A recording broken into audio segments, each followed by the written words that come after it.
Hi, I'm Marlene, and I need you to understand something right away. My parents moved away without telling me. No warning, no goodbye, not even a text. Just gone. I found out because my son, Eli, was digging through the trash cans outside their old house, and he found our pictures. My baby photos, drawings Eli had made, birthday cards, all of it, tossed out like junk. He held one of them in his little hands and asked, "Why would they throw these away?" Then he cried. That's when it hit me. This wasn't forgetfulness. This wasn't an accident. They didn't just leave. They wanted us gone. I didn't even have time to sit with that before my phone buzzed. One line. From Kendra. "Dinner this Sunday. Would be nice to see you." And Eli. No emojis, no "how've you been?" Just that. I stared at it for a long time. I wasn't sure if I should tell Eli, but when I finally did, his whole face lit up like Christmas morning. "Really?" he said. "We're going to Grandma's?" I wanted to say no. I wanted to explain how families shouldn't go silent for months and then just pop back in like nothing happened. But the look on his face, I couldn't take that away. So I smiled, nodded, and said, "Yeah, sweetheart, Sunday dinner." That night, as I packed his little backpack with a spare shirt and his sketchbook, I kept telling myself, this isn't about me. It's not about old wounds or cold shoulders.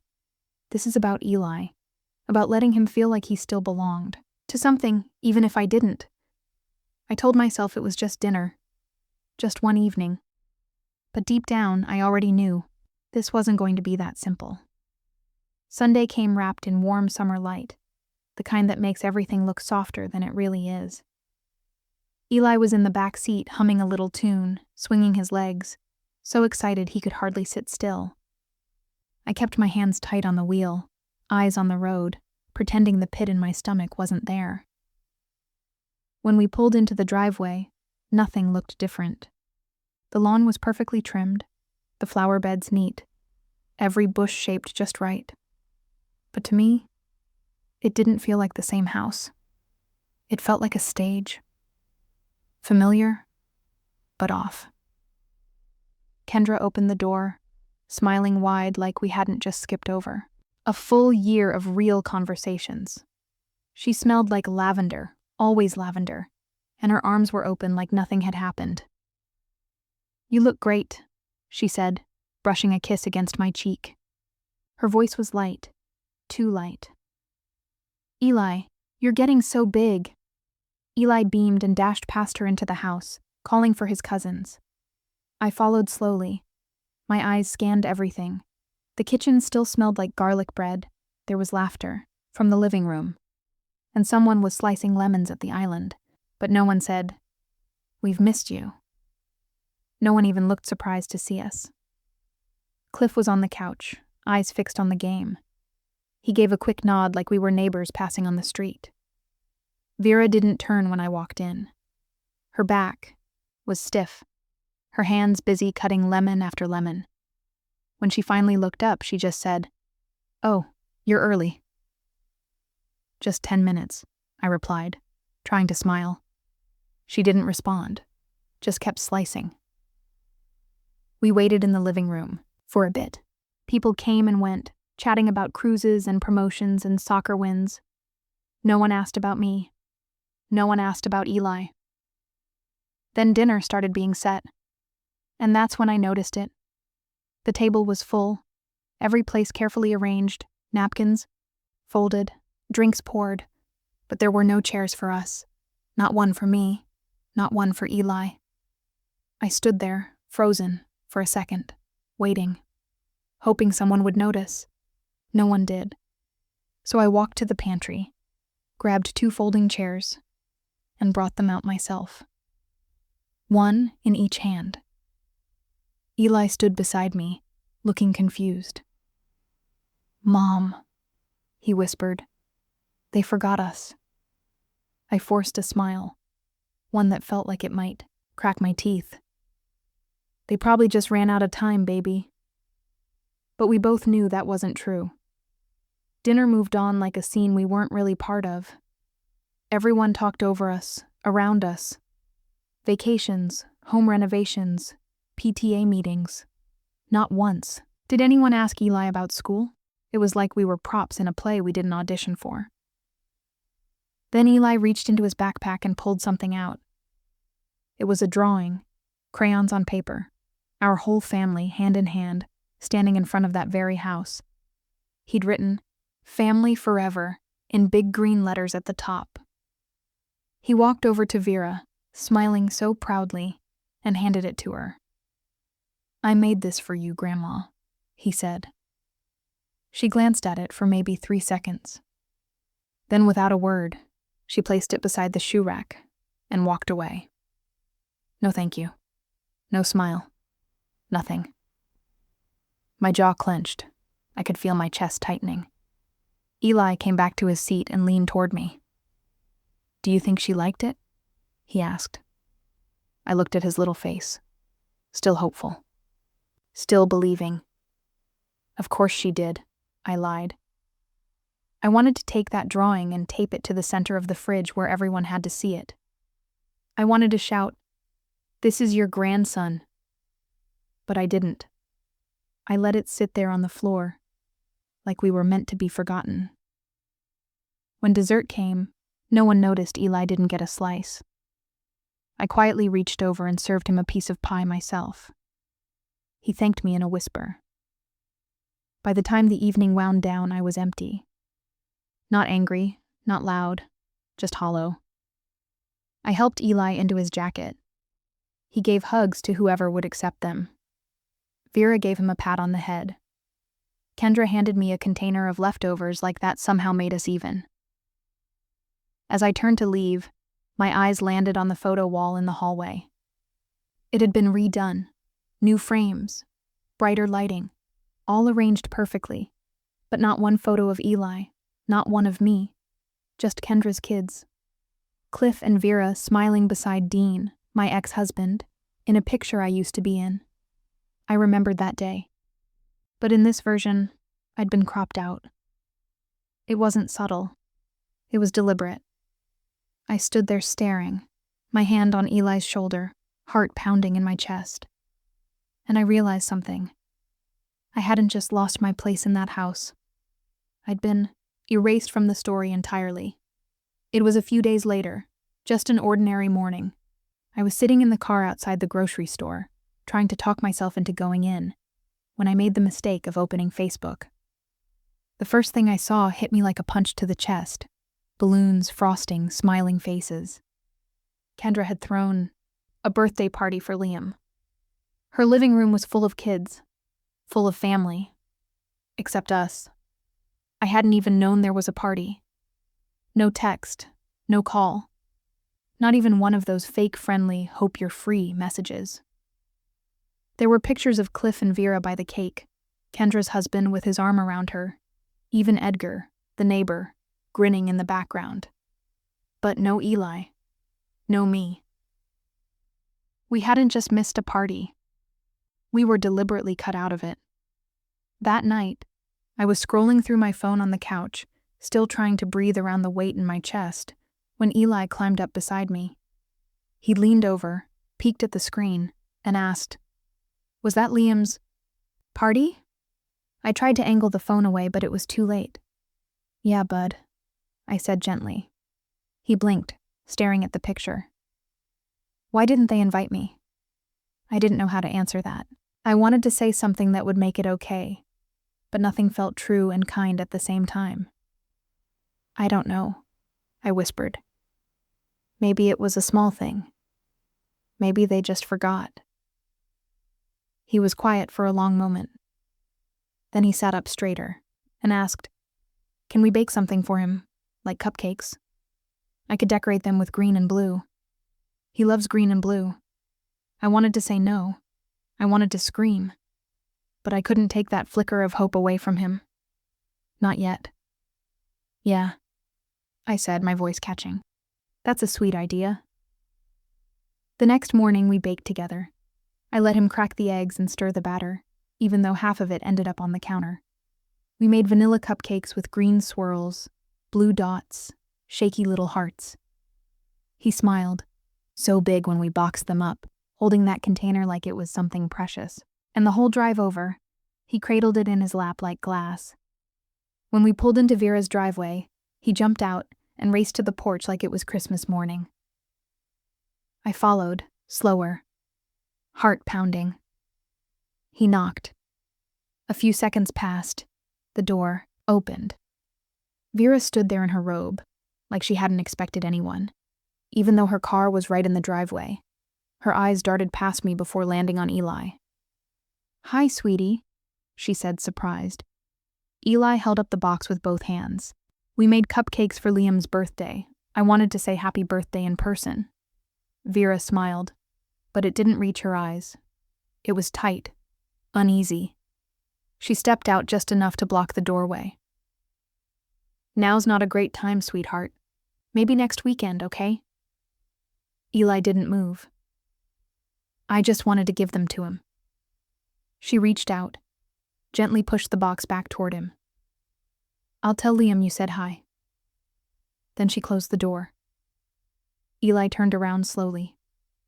He didn't cry. He didn't ask why. He just walked back to the car and climbed in. I sat behind the wheel, gripping it so tight my fingers started to ache. He looked down at the box in his lap and said quietly, "I guess they don't like vanilla." That line, God. It hit me right in the center of my chest. I didn't say anything. I couldn't. The kind of rage I felt in that moment wasn't loud. It wasn't wild.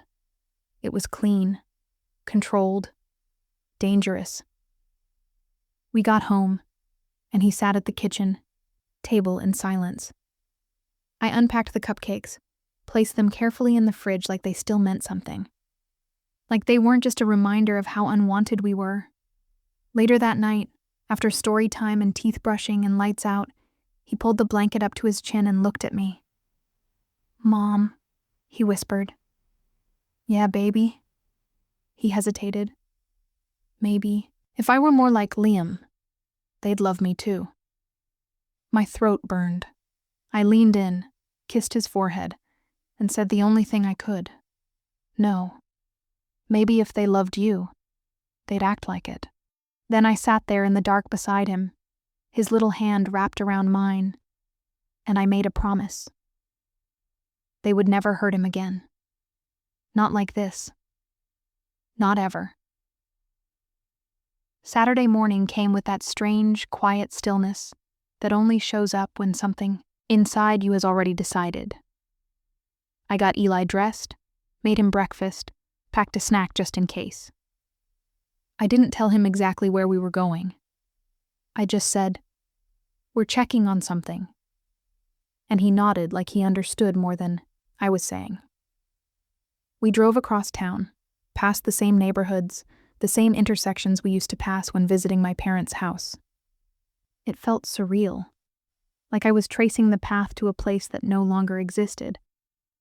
And maybe in some way, it didn't. When we pulled into the driveway, the house looked almost the same, but something was off. The flower beds were dry, the marigolds drooping. The porch light fixture was crooked. Even the welcome mat was gone. It looked like care had packed up and left with everything else. I walked up to the front door and knocked once, then again. Nothing. I tried the spare key, the one they'd never asked for back. It still worked. The door creaked open, and I knew immediately, before we even stepped inside, that the house was empty. Not quiet. Empty. No couches, no photos, no rugs. Just dust outlines where furniture used to be. The walls echoed when we stepped across the hardwood. Even the smell was gone. That mix of lavender and lemon that used to cling to everything, it had vanished. We walked through the rooms slowly. Eli stayed close. His little fingers brushed against door frames, countertops, like he was trying to feel what was missing. When Malboy stopped, we stepped back outside, I noticed the trash bins by the curb, 3 of them. Lids cracked open under the afternoon sun. Eli tugged at my sleeve. "Can I look?" I nodded, not expecting anything. But he ran over and pulled the lid of the closest one all the way up, peeking inside. Then I heard it. "Mom." His voice was small, shaky. "Come here." I walked over, and when I looked inside, my heart stopped. There, crumpled and smudged, were the pieces of our lives. A photo of me holding Eli on his first birthday, creased right down the middle. One of his handmade cards, the kind with uneven hearts and misspelled words, now torn. A drawing labeled "Our Family" in bright crayon letters, now smeared and folded into itself. They hadn't just thrown away paper. They'd thrown away proof that we existed, proof that we mattered. Eli stared down into the bin, his face blank, his mouth slightly open. I reached in and gently lifted the drawing. The paper felt damp, soft around the edges like it had, soaked in more than rain. I held it in my hands like it might disintegrate. I didn't cry. I just closed the lid slowly and rested my hand on top of it like I was sealing something shut. Like a gravestone. Eli didn't say anything on the way back to the car. He just walked beside me quietly, his little hand brushing against mine. Once inside, I buckled him in, my hands steady. Calm. He looked out the window, not blinking. "Are we still their family?" he asked. This time, I didn't hesitate. "No," I said softly. "Because family doesn't throw you away." He didn't respond, just turned his face to the glass and kept watching the world pass by. But in that moment, something in me locked into place. Not with anger. Not even with grief. With clarity. This wasn't neglect. This wasn't confusion. This was surgical. Cold. Final, and I wasn't going to cry about it anymore. I was going to do something. That night, after Eli fell asleep, I sat on the couch in the dark with my laptop balanced on my knees. I didn't hesitate. I didn't second-guess myself. I opened a new email, subject line: "Emotional exclusion and evidence of malice toward a minor." I attached everything. The photos we found in the trash, screenshots of the birthday post, the text history, the messages they'd ignored, the voicemail from Vera about finances, all of it. And then I hit send. The next day, I got a call back. Danica's voice was calm, professional, steady. Exactly what I needed. She spoke with clarity, not pity. And when she said the words, "You have a case," it felt like something inside me finally stopped spinning. "This isn't just emotional exclusion," she said. "This borders on psychological harm to a minor. It's premeditated, it's intentional, and most importantly, it's documented." I sat there, frozen, one hand on the couch cushion like I needed to anchor myself. It wasn't in my head. I wasn't being dramatic. I wasn't overreacting. For the first time, someone saw it for what it was. Someone outside the family. Someone who didn't have a reason to lie. That evening, I was still reviewing the case notes when I heard Eli scream. I ran into his room so fast I nearly slipped on the hallway rug. He was sitting upright in bed, drenched in sweat, his little hands clutching the blanket to his chest. "They threw my pictures away," he sobbed. "What if they want to throw me away too?" I didn't try to reason with him. I didn't give him some sugar-coated answer, or tell him it was all in his imagination. I just climbed into bed beside him and wrapped my arms around his shaking body. "They don't get to touch you again," I whispered into his hair. "You're mine, and no one throws you away." He clung to me, breath hitching, until his body finally relaxed. I stayed there until he fell back asleep. Even then, I didn't move. I just stared at the ceiling, letting the quiet settle over me like armor. The next morning, Danica and I went through every detail. She asked if I had recordings. I remembered Eli's smartwatch. It had a voice memo feature. I started checking. Most of them were just kid stuff, singing to himself, describing his cereal like it was a cooking show. But one file stopped me, cold. It was from the night of the vote. You could hear their voices, clear as day. Vera, calm and sharp. "It might be easier if we just keep some space." Someone else murmured, "She's too sensitive. She always was." My name floated in the background like a stain. I sent it all. Danica's team moved fast. The cease and desist letter was crisp, detailed, and unflinching. It named names, cited events, highlighted the impact on Eli, 10 years old, never once stopped loving them, and yet treated like he was invisible. I was still reading the final draft when I heard the softest sound from down the hall. Eli's footsteps. He appeared, in the doorway, quiet, pale, holding his sketch pad like it was a shield. He didn't say anything, just walked over and hugged me. Quick, tight. Then he turned and went back to his room. It wasn't the hug that undid me. It was the silence. That moment when your child stops asking questions because they already know the answers. And that was it. The line had been crossed. Not with one big betrayal, but with 1,000 tiny cuts.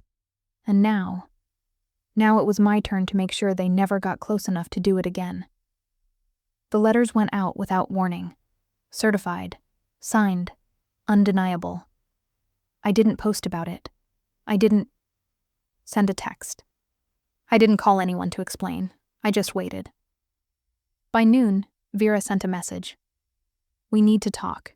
This has gone too far." By 3 o'clock, Kendra left a voicemail soaked in performative outrage. "A lawyer? Seriously, Marlene? What is wrong with you?" I didn't respond. Because for the first time, I didn't need anything from them. Not an apology. Not even acknowledgement. This wasn't about getting them to care. It was about making sure they never had the chance to hurt us again. Later that evening, Danica called to confirm. Every letter had been received, and all of them had been legally acknowledged. "If anyone responds with anything other than full compliance," she said calmly, "we escalate. You have every right." I stood at the kitchen window while she spoke, watching the last sliver of sunlight stretch across the yard. I pictured Eli chasing Bubbles there when he was small, yelling, "Look, Mama," while Vera clapped and Kendra snapped photos. But now, that memory didn't sting the same way. It didn't cut. Because now, I saw it clearly. They hadn't changed. I had. My phone buzzed 3 times in a row. Vera, then Kendra, then a number I didn't recognize. I let it ring. I didn't even flinch. Danica's voice echoed in my head. "If they respond with anything beyond compliance, we escalate." And silence, that was me escalating. There was a strange kind of peace in that refusal, that quiet defiance. I'd spent years softening their blows, twisting myself into something easier to love, but not anymore. I wasn't smoothing the edges. I wasn't explaining myself. That night, after Eli was asleep, I opened an old app we'd once used as a family to share pictures. Holidays, school plays, birthdays. I hadn't looked at it in years, but it was still active. There were dozens of new uploads. Kendra's kids at the beach, a baby shower I'd never heard about, graduation photos, every image carefully filtered. Perfect. I tried to comment. Access denied. Then I saw the name of the group, Real Family Thread. I stared at those words, not angry, not hurt, just done. The next morning, Danica forwarded me a copy of an email from Kendra's lawyer. It was thinly veiled panic dressed, as professionalism. We'd like to explore a path of healing and open dialogue. Our client is concerned about the emotional escalation. Translation? They were scared, and they were right to be. Because quietly, the ripple started. On Instagram, the comments under Kendra's latest post began to shift. People asked, "Didn't she have a sister? Wasn't her son close with his cousin? I remember seeing them together before. What happened?" It spread, soft but sharp. At Eli's school, the usual wall of polite silence started to crack. A few parents nodded at me. One smiled and said, "Good for you. A lot of people wouldn't have had the strength." Even Mr. Barnett, the PE teacher, walked by and said, "Takes guts, Marlene. Seriously." And just like that, I wasn't invisible anymore. I wasn't the overreacting daughter. I wasn't the villain. I was the boundary. That night, I sat on the edge of Eli's bed after reading to him. He was half asleep, clutching his stuffed otter. I smoothed his hair and whispered, "You're safe now." Because he was.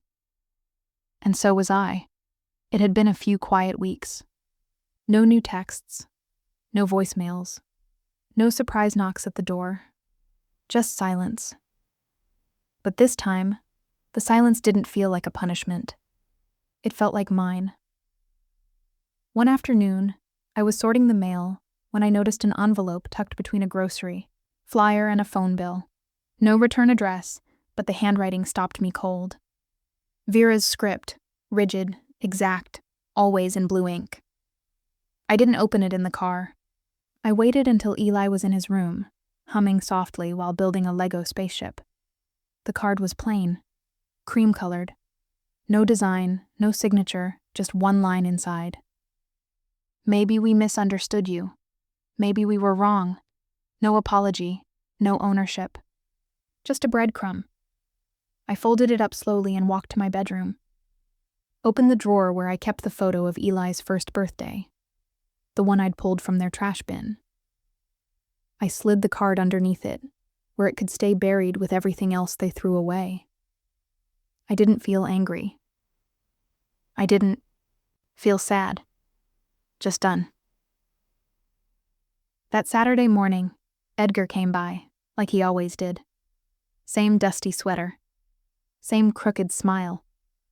He didn't bring up the letter. He never asked about Vera or Cliff or Kendra. He just handed Eli a brown paper bag full of sugar cookies and challenged him to another chess match. Eli giggled as Edgar dramatically lost again. "You're letting me win," he said. "Or maybe," Edgar winked, "you're just too sharp for me." That kind of loyalty, quiet, steady, without conditions, it used to feel foreign. Now it just felt safe. Later that week, I went to therapy for the first time in years. I told her everything. The slow exclusion, the missing photos, the drawing, by the shoes, the cupcakes they wouldn't accept.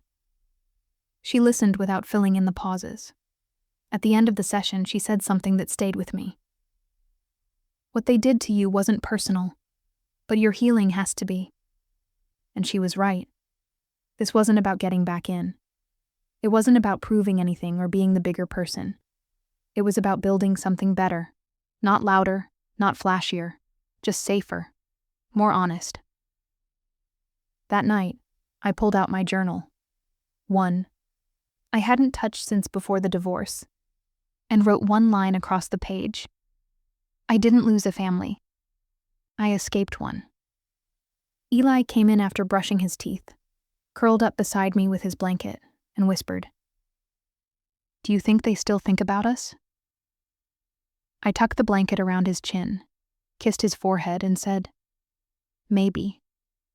But thinking about someone doesn't fix what they did to them." He nodded slowly, already drifting off. "I'm glad it's just us," he mumbled. "Me too, baby," I whispered. "Me too." To anyone listening right now, if you've ever been quietly erased, if you've ever been told to just keep the peace, if you've ever swallowed your voice to make someone else comfortable, I want you to hear this. Your silence was never weakness. It was waiting, waiting for the right time. And now, it's your time. I'd love to hear your story. Drop a comment if you've ever had to walk away to protect your peace. And if these stories speak to you, if they remind you that you're not alone, go ahead and subscribe. There's more coming. And your voice matters here. Your story might be next.